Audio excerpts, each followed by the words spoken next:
ಪ್ರಜ್ವಲ್ ರೇವಣ್ಣ ಅವರ ವಿಡಿಯೋಗಳಿವೆ ಎನ್ನಲಾದಂತಹ ಈ pen drive ಬಗ್ಗೆ ಬಿಜೆಪಿ ನಾಯಕರಿಗೆ ಮೊದಲೇ ಗೊತ್ತಿತ್ತ.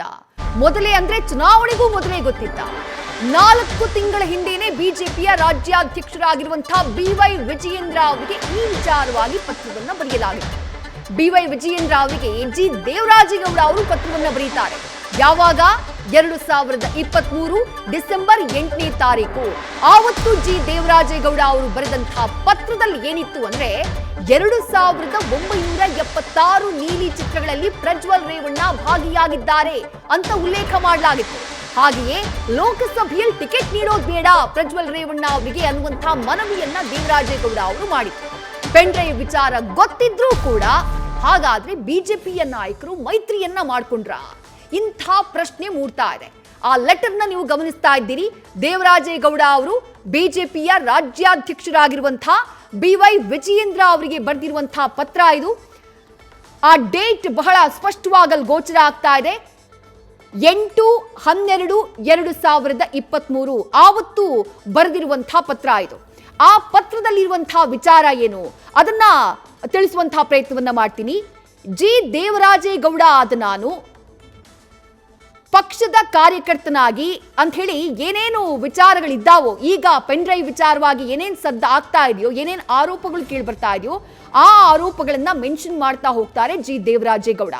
4 ತಿಂಗಳ ಹಿಂದೆನೇ ಅವರು BY ವಿಜಯೇಂದ್ರ ಅವರಿಗೆ ಈ ವಿಚಾರವಾಗಿ ಪತ್ರವನ್ನ ಬರೆದಿರ್ತಾರೆ. ಎಕ್ಸಾಕ್ಟ್ ಆ ಡೇಟ್ ಕೂಡ ಇದೆ. 8/12/2023 ಅಂದ್ರೆ 2023 ಡಿಸೆಂಬರ್ನ 8ನೇ ತಾರೀಕು ಬರೆದಿರುವಂತಹ ಪತ್ರ. ಜಿ ದೇವರಾಜೇಗೌಡ ಆದ ನಾನು ಪಕ್ಷದ ಸಕ್ರಿಯ ಕಾರ್ಯಕರ್ತನಾಗಿ 2023 ಚುನಾವಣೆಯಲ್ಲಿ ಹೊಳೆನರಸೀಪುರ ವಿಧಾನಸಭಾ ಕ್ಷೇತ್ರದ ಶಾಸಕ ಸ್ಥಾನದ ಅಭ್ಯರ್ಥಿಯಾಗಿ ಸ್ಪರ್ಧಿಸಿ ಹಲವು ಕಾರಣಗಳಿಂದಾಗಿ ಪರಾಜಯಗೊಂಡಿರುತ್ತೇನೆ. ಇತ್ತೀಚಿನ ದಿನಗಳಲ್ಲಿ ಪಕ್ಷದ ವರಿಷ್ಠರುಗಳು ಕರ್ನಾಟಕ ರಾಜ್ಯದಲ್ಲಿ JDS ಪಕ್ಷದ ಜೊತೆ ಮೈತ್ರಿ ಮಾಡಿಕೊಳ್ಳುವ ಬಗ್ಗೆ ಚರ್ಚೆ ನಡೆಸಿರುವ ಬಗ್ಗೆ ಮಾಧ್ಯಮಗಳಲ್ಲಿ ಬಿತ್ತರವಾಗಿದೆ. ಅದೇ ರೀತಿಯಲ್ಲಿ JDS ಪಕ್ಷದ ಪ್ರಮುಖ ನಾಯಕರುಗಳು ಈಗಾಗಲೇ ಮೈತ್ರಿ ಮುಂದುವರೆದಿದೆ ಎಂಬ ಬಗ್ಗೆ ಅವರೇ ಹೇಳಿಕೆಯನ್ನ ಮಾಧ್ಯಮದಲ್ಲಿ ಹೇಳಿಕೆಯನ್ನ ನೀಡಿ ಬಿಂಬಿಸಿಕೊಂಡಿದ್ದಾರೆ. ಆದರೆ ಬಹಳ ಗಂಭೀರವಾದ ವಿಚಾರ ಏನು ಅಂದ್ರೆ, ನಮ್ಮ ಭಾರತೀಯ ಜನತಾ ಪಕ್ಷ ವಿಶ್ವದಲ್ಲಿಯೇ ಪ್ರಥಮ ದೊಡ್ಡ ಪಕ್ಷವಾಗಿ ಹೊರಹೊಮ್ಮಿದೆ ಹಾಗೂ ರಾಷ್ಟ್ರದಲ್ಲಿ ಶ್ರೀಯುತ ನರೇಂದ್ರ ಮೋದಿಯವರ ನೇತೃತ್ವದಲ್ಲಿ ಬಿಜೆಪಿ ಪಕ್ಷ ಸತ್ಯ, ಧರ್ಮ ಹಾಗೂ ಸಂಸ್ಕೃತಿ ಮತ್ತು ಸ್ತ್ರೀ ಕುಲವನ್ನ ಪೂಜ್ಯ ಭಾವನೆಯಿಂದ ನೋಡಿ ದೇಶದ ಮಹಿಳೆಯರ ಹೃದಯದಲ್ಲಿ ನೆಲೆಸಿದೆ. ಆದರೆ ನಾವು ಮೈತ್ರಿ ಮಾಡಿಕೊಳ್ತಾ ಇರುವಂತಹ JDS ಪಕ್ಷದ ಹಾಸನದ ಪ್ರಮುಖ ನಾಯಕರಾದ ಶ್ರೀ HD ರೇವಣ್ಣ ಅವರ ಕುಟುಂಬದ ಸದಸ್ಯರುಗಳಾದಂತಹ ಲೋಕಸಭಾ ಸದಸ್ಯರಾದ ಶ್ರೀ ಪ್ರಜ್ವಲ್ ರೇವಣ್ಣ ಸಹಿತ ಅಪಹರಣ, ಹಲ್ಲೆ, ಮೋಸ, ವಂಚನೆ, ದರೋಡೆಯಂತಹ ಗಂಭೀರ ಪ್ರಕರಣಗಳ ಜೊತೆಗೆ ಇಡೀ ಸಮಾಜವೇ ತಲೆ ತಗ್ಗಿಸುವಂತಹ ಹೀನ ಕೃತ್ಯವಾದಂತಹ ಮಹಿಳೆಯರ ಅತ್ಯಾಚಾರ ಹಾಗೂ ಹೆಣ್ಣು ಮಕ್ಕಳ 2976 ನೀಲಿ ಚಿತ್ರಗಳಲ್ಲಿ ಸರ್ಕಾರಿ ಅಧಿಕಾರಿಗಳು ಸೇರಿದಂತೆ ಭಾಗಿಯಾಗಿ ಅವರೇ ಮಾಡಿಕೊಂಡು ನಂತರ ಅವರುಗಳನ್ನ ಬ್ಲ್ಯಾಕ್ ಮೇಲ್ ಮಾಡಿ ನಿರಂತರವಾಗಿ ಲೈಂಗಿಕ ಕ್ರಿಯೆಯಲ್ಲಿ ತೊಡಗಿಸಿಕೊಂಡಿರುವ ಎಲ್ಲ ವಿಡಿಯೋ ಮತ್ತು ಫೋಟೋಗಳಿರುವಂತಹ ಪೆನ್ ಡ್ರೈವ್ ನನಗೆ ದೊರೆತಿದೆ. ಬಹಳ ಗಂಭೀರವಾದ ವಿಚಾರ ಏನು ಅಂದ್ರೆ, ಮತ್ತೊಂದು ಪೆನ್ ಡ್ರೈವ್, ಈ ಎಲ್ಲ ವಿಡಿಯೋ ಮತ್ತು ದಾಖಲೆಗಳು ಈಗಾಗಲೇ ಕಾಂಗ್ರೆಸ್ನ ರಾಷ್ಟ್ರೀಯ ನಾಯಕರ ಕೈ ಸೇರಿದೆ. ಈ ವಿಡಿಯೋಗಳನ್ನ ನಾವು ಹಾಸನದಲ್ಲಿ JDS ಪಕ್ಷದ ಜೊತೆ ಮೈತ್ರಿ ಮಾಡಿಕೊಂಡ್ರೆ ಲೋಕಸಭಾ ಚುನಾವಣೆಯಲ್ಲಿ ಮೈತ್ರಿ ಅಭ್ಯರ್ಥಿಯಾಗಿ JDS ಪಕ್ಷದ ಅಭ್ಯರ್ಥಿಯನ್ನ ಕಣಕ್ಕಿಳಿಸಿದ್ರೆ ಇದನ್ನೇ ಬ್ರಹ್ಮಾಸ್ತ್ರವನ್ನಾಗಿಸಿಕೊಂಡು ಅತ್ಯಾಚಾರಿ ಪಕ್ಷದ ಕುಟುಂಬದೊಂದಿಗೆ ಮೈತ್ರಿ ಮಾಡಿಕೊಂಡಿರುವ ಪಕ್ಷ ಎಂಬ ಕಳಂಕ ಶಾಶ್ವತವಾಗಿ ನಮ್ಮ ಪಕ್ಷಕ್ಕೆ ಬರೋದು ಸತ್ಯ. ಇದರಿಂದ ರಾಷ್ಟ್ರದಲ್ಲಿ ನಮ್ಮ ಭಾರತೀಯ ಜನತಾ ಪಾರ್ಟಿಗೆ ದೊಡ್ಡ ಪೆಟ್ಟು ಬೀಳೋದು ಮತ್ತು ಪಕ್ಷದ ವರ್ಚಸ್ಸಿಗೆ ಅಗೌರವ ಬರೋದು ಸತ್ಯ. ಆದ ಕಾರಣ ತಾವು ಕೂಡಲೇ ಈ ಪತ್ರದ ಬಗ್ಗೆ ತಾತ್ಸಾರವನ್ನ ತೋರದೆ ರಾಷ್ಟ್ರೀಯ ನಾಯಕರ ಗಮನಕ್ಕೆ ತಂದು ಹಾಸನ ಜಿಲ್ಲೆಯಲ್ಲಿ HD ರೇವಣ್ಣ ಅವರ ಕುಟುಂಬದ ಸದಸ್ಯರುಗಳ ಜೊತೆ ಮೈತ್ರಿ ಮಾಡಿಕೊಳ್ಳದಂತೆ ಅವರ ಗಮನ ಸೆಳೆಯಬೇಕಾಗಿ ಮನವಿ ಮಾಡ್ತೀನಿ. ರಾಷ್ಟ್ರೀಯ ನಾಯಕರು ಈ ವಿಡಿಯೋ ಮತ್ತು ದಾಖಲೆಗಳನ್ನ ನೋಡಬೇಕು ಅಂತ ಬಯಸಿದ್ರೆ ಅವುಗಳನ್ನ ತೋರ್ಸೋಕ್ ನಾನು ಸಿದ್ಧ ಇದ್ದೀನಿ ಹಾಗೂ ಕೇಂದ್ರದ ಪ್ರಮುಖ ನಾಯಕರುಗಳಿಗೆ ಈ ಪತ್ರವನ್ನ ರವಾನಿಸೋಕೆ ತಮ್ಮ ಅನುಮತಿಯನ್ನ ಕೋರುತ್ತೇನೆ. ವಂದನೆಗಳೊಂದಿಗೆ ಇಂತಿ ತಮ್ಮ ವಿಶ್ವಾಸಿ ಜಿ ದೇವರಾಜೇಗೌಡ. ಕಳೆದ ಡಿಸೆಂಬರ್ನಲ್ಲಿ ದೇವರಾಜೇಗೌಡ ಅವರು ಬರೆದಿರುವಂತಹ ಪತ್ರ ಇದು. ಈಗೇನು ಆರೋಪಗಳು ಕೇಳಿ ಬರ್ತಾ ಇದೆಯೋ ಪ್ರಜ್ವಲ್ ರೇವಣ್ಣ ವಿರುದ್ಧ, ಯಾವ ಪೆನ್ ಡ್ರೈವ್ ನಲ್ಲಿರುವಂತಹ ವಿಡಿಯೋಗಳು ವೈರಲ್ ಆಗಿದೆಯೋ ಅದೇ ವಿಡಿಯೋದ ಬಗ್ಗೆ, ಅದೇ ಪೆನ್ ಡ್ರೈವ್ನ ಬಗ್ಗೆ ಜಿ ದೇವರಾಜೇಗೌಡ ಅವರು ಕಳೆದ ಡಿಸೆಂಬರ್ 8ನೇ ತಾರೀಕು ಬಿಜೆಪಿಯ ರಾಜ್ಯಾಧ್ಯಕ್ಷರಾಗಿರುವಂತಹ BY ವಿಜಯೇಂದ್ರ ಅವರ ಗಮನಕ್ಕೆ ತಂದಿದ್ರು. ಡೀಟೇಲ್ಸ್ ನಮ್ಮ ಪ್ರತಿನಿಧಿ ಮಧುಸೂದನ್ ನೀಡ್ತಾ ಹೋಗ್ತಾರೆ. ಮಧುಸೂದನ್, ಪತ್ರವನ್ನ ನೋಡ್ತಾ ಹೋದ್ರೆ ಈಗೇನ್ ವೈರಲ್ ಆಗ್ತಾ ಇದೆಯೋ ವಿಚಾರಗಳು, ಈಗೇನ್ ಆರೋಪ ಕೇಳಿ ಬರ್ತಾ ಇದೆಯೋ ಎಲ್ಲ ಆರೋಪಗಳು, ಎಲ್ಲ ವಿಚಾರಗಳು ಆ ಪತ್ರದಲ್ಲೇ ಇದೆ. ಈ ಪತ್ರದ ಸತ್ಯಾಸತ್ಯತೆ ಏನು? ಹಾಗಿದ್ರೆ ವಿಚಾರ ಗೊತ್ತಿದ್ರೂ ಕೂಡ ಬಿಜೆಪಿ ನಾಯಕರು ನಿರ್ಲಕ್ಷ್ಯ ಮಾಡ್ಬಿಟ್ರ ಅಂತ ಹೇಳಿ.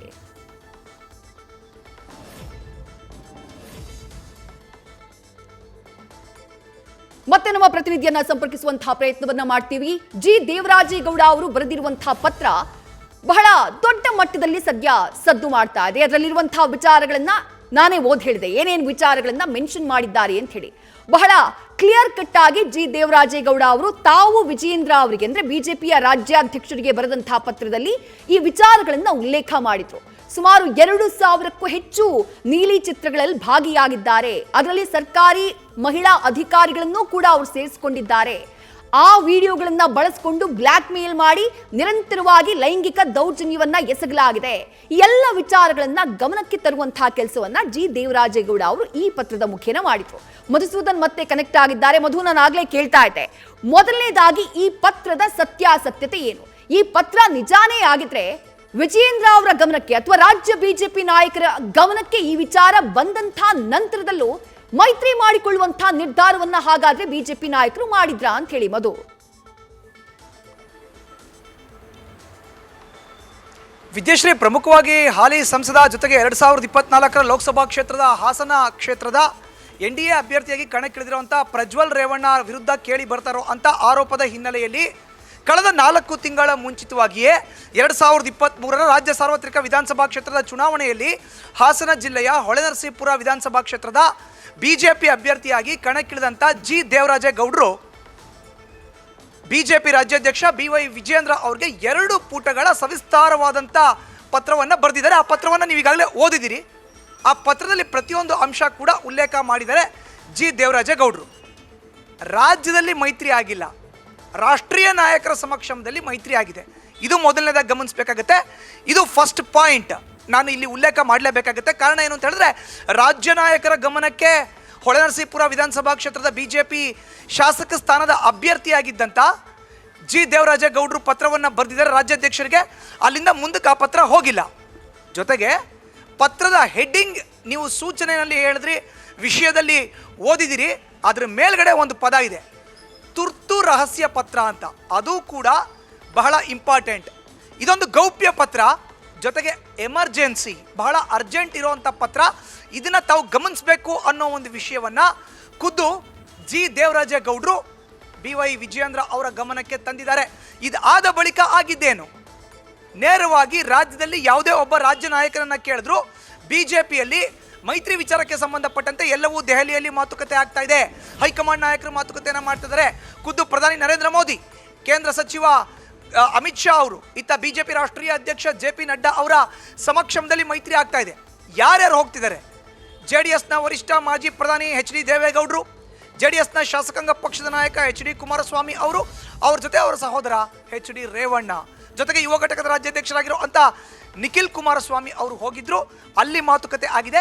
ಯಾವ ಕ್ಷೇತ್ರ ಬಿಜೆಪಿ ತನ್ನ ತೆಕ್ಕೆಯಲ್ಲಿ ಇಟ್ಕೋಬೇಕು, ಯಾವ ಕ್ಷೇತ್ರವನ್ನು JDSಗೆ ಬಿಟ್ಕೊಡ್ಬೇಕು ಅನ್ನೋ ಒಂದಷ್ಟು ಮಾತುಕತೆ ಹೈಕಮಾಂಡ್ ನಾಯಕರ ಸಮಕ್ಷಮದಲ್ಲೇ ಆಗ್ತಾ ಇದೆ. ದೆಹಲಿ ನಾಯಕರು ಏನು ಸೂಚನೆ ಕೊಡ್ತಾರೋ ರಾಜ್ಯದಲ್ಲಿ ಅದನ್ನ ರಾಜ್ಯದ ಬಿಜೆಪಿ ನಾಯಕರು ಅನುಸರಿಸ್ತಾರೆ ಅನ್ನೋದನ್ನ ಹೇಳಿಕೊಂಡೇ ಬಂದರು ಬಿಜೆಪಿಯ ರಾಜ್ಯ ನಾಯಕರು.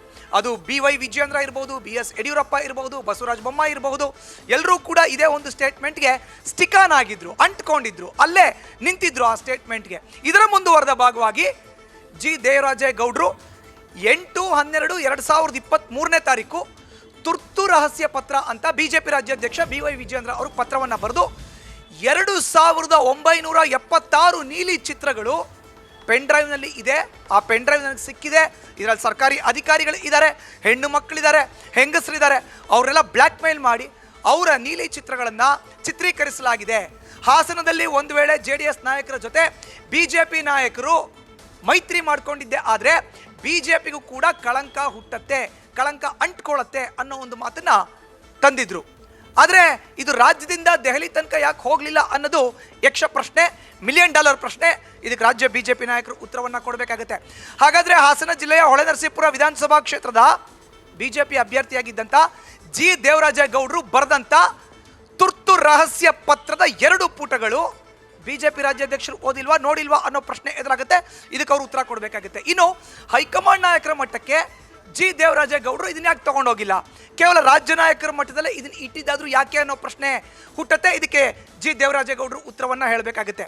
ಇನ್ನು ಒಂದು ಗಮನಿಸಬೇಕಾಗುತ್ತೆ, ಸತತವಾಗಿ HD ರೇವಣ್ಣ, ಭವಾನಿ ರೇವಣ್ಣ, ಡಾಕ್ಟರ್ ಸೂರಜ್ ರೇವಣ್ಣ, ಪ್ರಜ್ವಲ್ ರೇವಣ್ಣರ ಕುಟುಂಬದ ವಿರುದ್ಧ ಒಂದು ರೀತಿಯ ಯುದ್ಧವನ್ನು ಸಾರ್ತಾನೆ ಬಂದಿದ್ದಂಥ G. ದೇವರಾಜೇಗೌಡರು ತಮ್ಮ ವೈಯಕ್ತಿಕ ಲಾಭಕ್ಕೇನಾದರೂ ಅವತ್ತು ಆ ಪತ್ರವನ್ನು ಬರೆದಿದ್ರ ಅನ್ನೋ ಪ್ರಶ್ನೆ ಕೂಡ ಎದುರಾಗುತ್ತೆ. ಬಟ್ ಅದು ವೈಯಕ್ತಿಕ ಲಾಭಕ್ಕಲ್ಲ, ಪಕ್ಷದ ಹಿತಾಸಕ್ತಿಗೆ ಅನ್ನೋದು ಇವತ್ತು ಒಂದು ಹಂತಕ್ಕೆ ಸ್ಪಷ್ಟವಾಗ್ತಾ ಇದೆ ವಿದ್ಯಾಶ್ರೀ.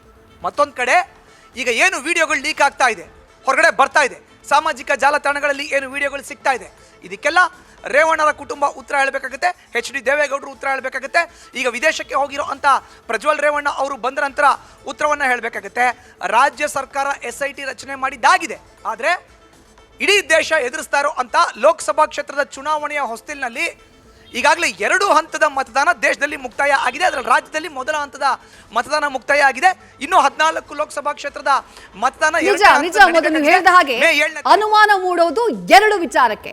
ಆ ಲಾಸ್ಟ್ ಲೈನ್ ನಮ್ಗೆ ಅನುಮಾನವನ್ನ ಮೂಡಿಸುತ್ತೆ. ಲಾಸ್ಟ್ ಲೈನ್ ಅಲ್ಲಿ ತಮ್ಮ ಪತ್ರದಲ್ಲಿ ದೇವರಾಜೇಗೌಡರು ಏನು ಹೇಳ್ತಾರೆ ಅಂತಂದ್ರೆ, ರಾಷ್ಟ್ರೀಯ ನಾಯಕರು ಈ ವಿಡಿಯೋ ಮತ್ತು ದಾಖಲೆಗಳನ್ನ ನೋಡಬೇಕು ಅಂತ ಬಯಸಿದ್ರೆ ಅವುಗಳನ್ನ ತೋರ್ಸೋಕ್ ನಾನು ಸಿದ್ಧ ಇದ್ದೀನಿ, ಹಾಗೂ ಕೇಂದ್ರದ ಪ್ರಮುಖ ನಾಯಕರುಗಳಿಗೆ ಈ ಪತ್ರವನ್ನ ರವಾನಿಸೋಕೆ ತಮ್ಮ ಅನುಮತಿಯನ್ನ ಕೊಡ್ತೀನಿ ಅಂತ ತಮ್ಮ ಪತ್ರದಲ್ಲಿ ಕೊನೆಯಲ್ಲಿ ದೇವರಾಜೇಗೌಡ ಅವರು ಬರೀತಾರೆ. ಅಲ್ಲಿಗೆ ರಾಜ್ಯ BJP ನಾಯಕರಿಗೆ ಪತ್ರ ಬಂದಂತ ನಂತರದಲ್ಲಿ ಅವರು ಹೈಕಮಾಂಡ್ಗೆ ಈ ವಿಚಾರವನ್ನ ತಿಳಿಸ್ಲಿಲ್ವೋ, ಅಥವಾ ಅವರು ಹೈಕಮಾಂಡ್ಗೆ ತಿಳಿಸಿದ್ರೂ ಕೂಡ ಹೈಕಮಾಂಡ್ ನಾಯಕರು ಈ ವಿಚಾರಕ್ಕೆ ಸಂಬಂಧಪಟ್ಟ ಹಾಗೆ ಅಷ್ಟು ಗಂಭೀರವಾಗಿ ಪರಿಗಣಿಸಲಿಲ್ವೋ, ಈ 2 ಪ್ರಶ್ನೆ ಉಳ್ಕೊಂಡ್ಬಿಡುತ್ತೆ ಮಧು. ಖಂಡಿತವಾಗ್ಲೂ ವಿದ್ಯಾ, ಇದರ ಯಾವುದೇ ಅನುಮಾನ ಇಲ್ಲ. ನೋಡಿ, ಪ್ರಮುಖವಾಗಿ ನೀವು ಉಲ್ಲೇಖ ಮಾಡಿರುವಂಥ ಈ 2 ಪ್ರಶ್ನೆಗಳಿದೆಯಲ್ಲ, ಇದಕ್ಕೆ ಖುದ್ದು ರಾಜ್ಯದ BJP ನಾಯಕರು ಉತ್ತರವನ್ನು ಕೊಡಬೇಕಾಗುತ್ತೆ. ಈಗ ಒಬ್ಬ ವಿದ್ಯಾರ್ಥಿ ತನ್ನ ಕ್ಲಾಸ್ ಟೀಚರ್ನ ಓವರ್ಟೇಕ್ ಮಾಡಿ ಡೈರೆಕ್ಟಾಗಿ ಹೋಗಿ ಹೆಡ್ ಮಾಸ್ಟರ್ ಹತ್ರ ಯಾವ ರೀತಿ ಕಂಪ್ಲೇಂಟನ್ನು ಕೊಡೋಕ್ಕಾಗುತ್ತೆ? ಮೊಟ್ಟ ಮೊದಲನೇದಾಗಿ ಅವನು ಕ್ಲಾಸ್ ಟೀಚರ್ ಹತ್ರ ಹೇಳಬೇಕಾಗುತ್ತೆ. ಅದೇ ಕೆಲಸನ ಒಬ್ಬ ವಿದ್ಯಾರ್ಥಿಯಾಗಿ G. ದೇವರಾಜೇಗೌಡರು ಮಾಡಿದ್ದಾರೆ, ತಮ್ಮ ಕ್ಲಾಸ್ ಟೀಚರ್ ಗಮನಕ್ಕೆ ತರ್ದಿದ್ದಾರೆ. ಅರ್ಥಾತ್ BJP ರಾಜ್ಯಾಧ್ಯಕ್ಷರಾದಂಥ BY ವಿಜಯೇಂದ್ರ ಗಮನಕ್ಕೆ ತಂದಿದ್ದಾರೆ. ಇನ್ನು ಹೆಡ್ ಮಾಸ್ಟರ್ ಯಾರು? ಪ್ರಧಾನಿ ನರೇಂದ್ರ ಮೋದಿ ಅಥವಾ ಹೈಕಮಾಂಡ್ ನಾಯಕರು. ಇಲ್ಲಿ BY ವಿಜಯೇಂದ್ರ ಅವ್ರನ್ನ ಓವರ್ಟೇಕ್ ಮಾಡಿ ಅವರು ಆ ಹಂತಕ್ಕೆ ಹೋಗ್ಬೇಕಾದ್ರೆ BY ವಿಜಯೇಂದ್ರ ಗಮನಕ್ಕೆ ತರಬೇಕು. ಬಟ್ ಇಲ್ಲಿ ಕ್ಲಾಸ್ ಟೀಚರ್ ಆಗಿ ಕೆಲಸನ ಮಾಡ್ತಾ ಇರೋ ಅಂತ BY ವಿಜಯೇಂದ್ರ ಅವರು ಇದನ್ನು ಹೈಕಮಾಂಡ್ ನಾಯಕರ ಗಮನಕ್ಕೆ ಮುಟ್ಟಿಸ್ಲಿಲ್ವೋ, ಅಥವಾ ಇದು ಈಗ ಸದ್ಯಕ್ಕೆ ನಮ್ಮ ಗಮನಕ್ಕೆ ಬೇಡ ಅಥವಾ ಇದನ್ನ ನೆಗ್ಲೆಕ್ಟ್ ಮಾಡಿದ್ರು, ಅದನ್ನ ವಿಜಯೇಂದ್ರ ಅವರು ಉತ್ತರವನ್ನು ಹೇಳಬೇಕಾಗುತ್ತೆ. ಆದರೆ ಪ್ರಮುಖವಾಗಿ G. ದೇವರಾಜೇಗೌಡರು ಬರೆದಿರೋ ಅಂಥ ಪತ್ರದಲ್ಲಿ ಏನೇನು ಉಲ್ಲೇಖ ಆಗಿದೆಯೋ ಅದೆಲ್ಲವೂ ಕೂಡ ಇವತ್ತು ಸತ್ಯಕ್ಕೆ ಹತ್ತಿರ ಆಗಿದೆ, ಪ್ರತಿಯೊಂದು ವಿಡಿಯೋನು ನೋಡ್ತಾ. ಇನ್ನು HD ರೇವಣ್ಣ ಮತ್ತು HD ರೇವಣ್ಣ ಕುಟುಂಬಕ್ಕೆ ಸಂಬಂಧಪಟ್ಟಂತೆ ದೇವೇಗೌಡರೇ ಎಲ್ಲವನ್ನು ನೋಡ್ಕೊಳ್ತಾರೆ ಅಂತ BJP ರಾಜ್ಯಾಧ್ಯಕ್ಷರ ಸುಮ್ಮನೆ ಆಗಿರೋ ಅಂಥ ಸಾಧ್ಯತೆಗಳು ಕೂಡ ಇದೆ. ಅದನ್ನು ಕೂಡ ತಳ್ಳಿ ಹಾಕೋಗಿಲ್ಲ. ರಾಜ್ಯದ 28 ಲೋಕಸಭಾ ಕ್ಷೇತ್ರದ ಪೈಕಿ JDSಗೆ ಬಿಟ್ಕೊಟ್ಟಿದ್ದು ಕೇವಲ 3 ಕ್ಷೇತ್ರ ಮಾತ್ರ. ಬಾಕಿ ಇರುವಂಥ 25ನ್ನ ನಾವು ಗೆಲ್ತೀವಿ ಅನ್ನೋ ಒಂದು ಆತ್ಮವಿಶ್ವಾಸ ಇರಬಹುದು, ಅತಿಯಾದಂಥ ಆತ್ಮವಿಶ್ವಾಸ ಇರಬಹುದು. ಹೀಗಾಗಿ ಈ ಒಂದು ಪತ್ರವನ್ನು ನೆಗ್ಲೆಕ್ಟ್ ಮಾಡಿರುವಂಥ ಸಾಧ್ಯತೆ ಇದೆ. ಅಥವಾ ಇದನ್ನು ಈಗಲೇ ನಾವು ಅತಿಯಾದಂಥ ಆತ್ಮವಿಶ್ವಾಸದಲ್ಲಿ ಪರಿಗಣಿಸಿದ್ದೇ ಆಗಿ ಮುಂಬರುವಂಥ ದಿನದಲ್ಲಿ ಅದು ದೊಡ್ಡ ಡ್ಯಾಮೇಜ್ ಆದರೆ, ಹೈಕಮಾಂಡ್ ನಾಯಕರು ಒಪ್ಪಿ ನಾವು ಒಪ್ಪಲಿಲ್ಲ ಅಂತ ಹೇಳಿದ್ರೆ ಹೈಕಮಾಂಡ್ ನಾಯಕರ ಕೆಂಗಣ್ಣಿಗೆ ಗುರಿ ಆಗುವಂಥ ಸಾಧ್ಯತೆ ಕೂಡ ಇದೆಯಲ್ಲ ಅನ್ನೋ ಒಂದು ಅಳುಕು ಅಥವಾ ಆ ರೀತಿಯಾದಂಥ ಒಂದು ಮನೋಭಾವನೆಯಿಂದ ಕೂಡ ಸುಮ್ಮನೆ ಆಗಿರಬಹುದು. G. ದೇವರಾಜೇಗೌಡರು ಕೊಟ್ಟರೋ ಅಂತ ಒಂದು ಪತ್ರ ಏನಿದೆ ಅದನ್ನ ಗಮನಿಸಿದ್ದೇ ಆಗಿದ್ರೆ ಇಷ್ಟು ದೊಡ್ಡ ಮಟ್ಟದ ಎಡವಟ್ಟು ಆಗ್ತಿರ್ಲಿಲ್ವೇನೋ ಅನ್ನೋ ಒಂದು ಪ್ರಶ್ನೆ ಕೂಡ ಎದುರಾಗುತ್ತೆ. ಇದಕ್ಕೆಲ್ಲ ಮುಂಬರುವಂಥ ದಿನದಲ್ಲಿ ರಾಜ್ಯದ JDS ನಾಯಕರು, ರಾಜ್ಯದ BJP ನಾಯಕರು ಉತ್ತರವನ್ನು ಹೇಳಬೇಕಾಗುತ್ತೆ. ವಿದ್ಯಾಶ್ರೀ, ಥ್ಯಾಂಕ್ ಯು ಮಧುಸೂದನ್ ತಮ್ಮ ಡೀಟೇಲ್ಸ್ಗೆ. ನ್ಯೂಸ್ ಫಸ್ಟ್ ನಿರ್ಭೀತಿಯಿಂದ ನಿಮ್ಮ ಪರವಾಗಿ.